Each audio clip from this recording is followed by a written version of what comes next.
शाबिर साहब, आपकी जानिब आती हूँ। आपने आज कॉलम में लिखा है इंतखाबात कैसे होंगे, इस पर आप एक कॉन्फ्रेंस में भी गए, वहाँ बड़ी तजावीज़ दी गई।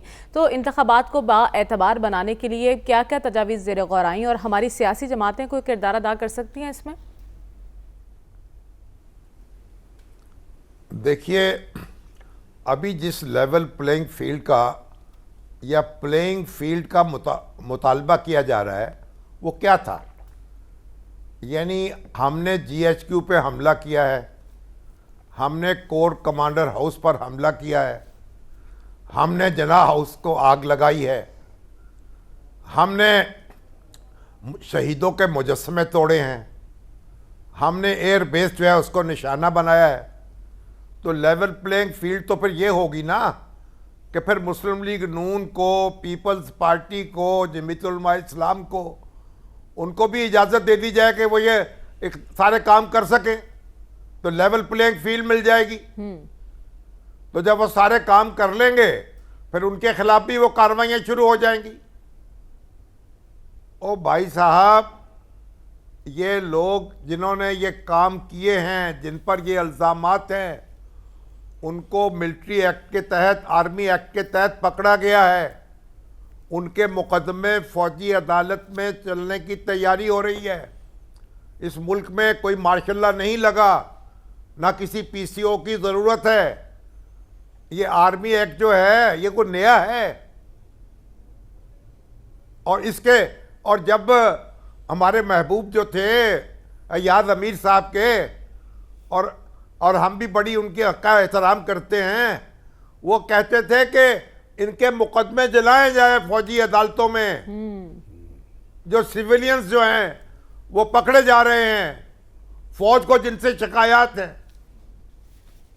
तो भाई बात यह है, इसलिए जो चीज़ हो गई है उसको सही तनाजुर में बयान करें, और जो वाक़या हुआ है और जो वारदातें हुई हैं उनके नताइज हैं जो हम भुगत रहे हैं।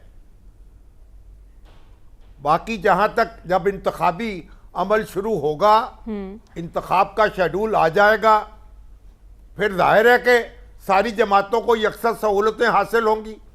आप भी देखिए, लाहौर हाई कोर्ट में हमारे जस्टिस राहील कामरान शेख साहब हैं, उनके सामने दरख्वास्त लेके गई पीटीआई कि हमें लिबर्टी चौक पर जलसे की इजाज़त दे दी जाए। इंतज़ामिया ने कहा यहाँ इजाज़त मिली थी, तो उसके बाद यहाँ से लोग जाकर कोर कमांडर हाउस पे हमलावर हो गए, इसलिए हम इजाज़त नहीं दे सकते। तो अदालत ने फैसला किया कि अगर पीटीआई को यहाँ जलसे की इजाज़त नहीं है तो फिर किसी दूसरी पार्टी को भी यहाँ जलसे की इजाज़त नहीं दी जाएगी। ठीक है, ये हाई कोर्ट का हुक्म है। तो हाई कोर्ट जो है, जब जलसे शुरू होंगे, इंतखाबी मुहिम शुरू होगी, तो जब जहाँ जहाँ जलसों की इजाज़त होगी सबको वहाँ जलसे करने होंगे और उनकी इजाज़त होगी। तो अभी तो ये बात शुरू नहीं हुई, अभी तो इंतखाबात की तैयारियां हो रही हैं। और आपने जिस कॉन्फ्रेंस का जिक्र किया पिलडेट की जी, वहाँ हम भी गए, वहाँ पीटीआई के शुएब शाहीन साहब भी थे, जनाब पीपल्स पार्टी के फरतुल्ला बाबर भी थे, मुस्लिम नून के तारिक फजल चौधरी भी थे। सब ये कह रहे थे, ये जो वहाँ मौजूद थे, कि सियासी जमातों को यकजा होना चाहिए, एक जगह बैठकर कोई प्रोग्राम बनाना चाहिए। तो ये तो हम सब कह रहे हैं। अब दूसरे दर्जे की लीडरशिप जो कह रही थी, काश पहले दर्जे की लीडरशिप ये कहे, बिल्कुल, एक दूसरे के साथ बैठें, किसी और मुतालबा करें, क्या ज़रूरत है, क्या चाहिए, मिलकर बात करेंगे तो आसानी हो जाएगी। ठीक है, मिलकर बात नहीं करेंगे तो एक दूसरे के खिलाफ लगे रहेंगे। वो कहेंगे, लेकिन सवाल ये है ना, ये उनकी जमात की पॉलिसी थी या वो इनफरादी तौर पर वहां बैठकर ये बात कर रहे थे। शामिर साहब, आपकी जानिब आऊंगी। बात हो रही है मुआशी प्लान देने की। नवाज शरीफ साहब 21 अक्टूबर को आ रहे हैं। आपको लगता है वो जमात जिसने 16 माह में मुल्क को इस नहज तक पहुंचा दिया है, बात तो वो करते हैं हमने डिफॉल्ट से बजाया, लेकिन अवाम तो दिवालिया हो चुकी है, उनके पास कोई मुआशी प्लान होगा? देखें, अभी जो बात कही जा रही थी कि 70 के इंतखाबात के बाद किसने नताज को तस्लीम नहीं किया, भाई वो एक बड़ा फरीक भी था, जनरल आगा मोहम्मद याह्या खान, सिपा सालार, चीफ मार्शल एडमिनिस्ट्रेटर, उन्होंने नताज को तस्लीम नहीं किया। उन्होंने भुट्टो साहब के साथ मिलकर इस मुल्क को तहबाला किया, इसमें कोई दो राय नहीं हो सकती हैं। एक बात। दूसरी बात यह है कि जो लोग गिरफ्तार हुए हैं उनके बारे में देखिए, हमने अयाद अमीर साहब ने भी दस्तखत किए हैं, मैंने भी दस्तखत किए हैं, सलमान गनी साहब ने भी किए हैं। 111 जर्नलिस्टों ने चीफ जस्टिस के नाम खुला खत लिखा था कि इन सब लोगों को इनके लवाहकीन से और वकीलों से मिलने की इजाजत दी जाए।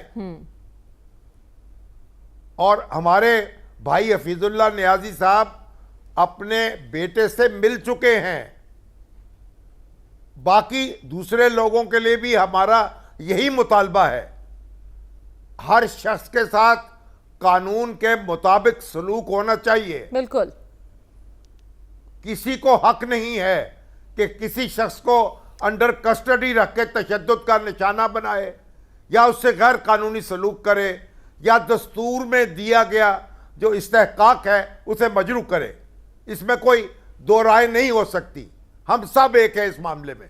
ये बहुत अच्छी लेकिन बात ये कर रहे हैं है शामिर साहब, बहुत अच्छी बात कर रहे हैं। कि इंतखाबात जो हैं, अब इंतखाबात होने हैं, इंतखाबात में भी ये बात बार बार आ चुकी है कि जो पीटीआई है उसको, पीटीआई को खिलाफ कानून जमात करार नहीं दिया गया जी, उसको भी हक हासिल होगा।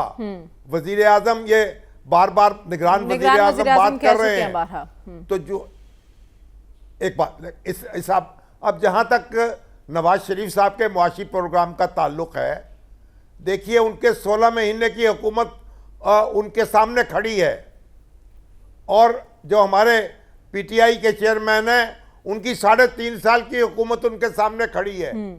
ये पाकिस्तान की लुटिया एक दिन में नहीं डूबी, ठीक है, 16 महीने में नहीं डूबी, एक लंबी कहानी है ये।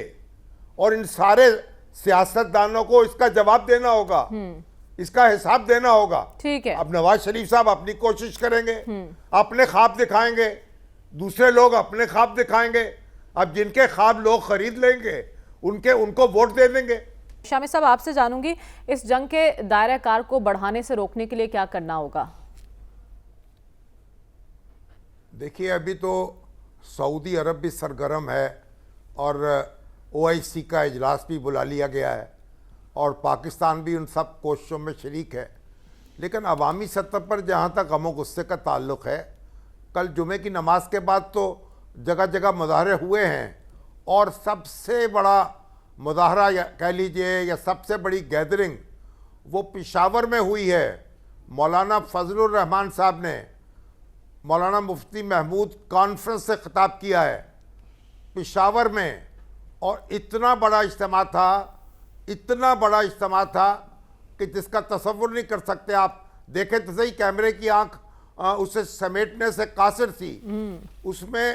उसमें फ़लस्तीन के सफ़ीर गए हैं और उसमें खालिद मिशल ने तकरीर की है और उसके वीडियो लिंक के ज़रिए से, और लोगों ने पूरे जोश व खरोश के साथ और फ़लस्तीन के हक़ में आवाज़ बुलंद की है, तकरीरें की हैं। अब होना ये चाहिए कि ये हमारी भाई सियासी जमातें हैं जो मुत्तहिदा महाज बनाती हैं तरह तरह के और इकट्ठी होती हैं जमहूरियत के नाम पर, कभी किसी दूसरे नाम पर। काश ये अब कोई कॉल देता, कोई पीटीआई आगे बढ़कर कॉल दे देती, कोई नून लीग दे देती, कोई पीपल्स पार्टी देती कि आओ भाइयों सारे इकट्ठे हो जाओ, हम इस्लामाबाद में मुजाहरा करेंगे मिलकर, या कराची में करेंगे, लाहौर में करेंगे। तो ये पता नहीं इनको सांप क्यों सूखा हुआ है। ये तो हर एक से हमें जवाब लेना चाहिए ना। लेकिन जो बात यानी जमीयत उलमा इस्लाम ने भी और जमात इस्लामी ने भी अपने हिस्से का काम किया है, अपनी बसात से बढ़कर किया है।